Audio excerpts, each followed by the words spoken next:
हिजो नगरपालिकाको नगर मेयर हुँदाखेरि सडकमा बसेर कोही गरिबले खाना पाएन हो कि होइन? गरिबहरूका टोकरी मकैका टोकरीहरू लात तानेर उडाइयो, फलफुलका टोकरीहरू हो कि होइन? भनेपछि आज देशमा बालेन शाहको राजा आयो भने के हुन्छ होला? के हुन्छ होला? ती सुकुम्बासीको के हुन्छ होला? ती भूमिहीनको के हुन्छ होला? ती बजारमा बस्ने मान्छेको के हुन्छ होला? तपाईँ भन्दै हुनुहुन्छ उहाँहरूको पक्षमा जनता छैन भन्दै हुनुहुन्छ। होइन, सोसियल मिडियामा त छ, अब त हुन्छ नि त। सोसियल मिडिया त अब मैले भने त उहाँले एउटा लाइक गरेको 1 सेकेन्डमा 1.5 लाखले कमेन्ट गर्छ अनि छन्, त्यस्तो त छन्। चुनावको माहौल त अब किता काटमा गइसक्यो, वार के पारमा छ, नयाँ वर्सेस पुराना। बालेन रवि कुलमान एक ठाउँमा उठ्दै गर्दाखेरि सम्भवतः देशकै सबभन्दा बढी फलोअर्स भएका व्यक्तित्व हुँदैन। चुनावमै गयो भने यो देशको शक्तिशाली पार्टी फेरि एमाले नै भन्छ अहिले।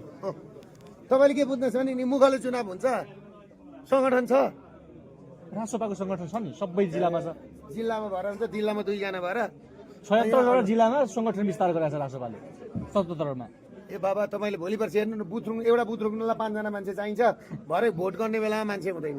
यो कुरा नगर्नु न तपाईँ। भन्नुहुन्छ एमाले जित्छ फेरि। तपाईँको हेर्दै जानुहोस्, एमाले र काङ्ग्रेस मिल्यो भने शक्तिशाली उनीहरू नै हुन्छ।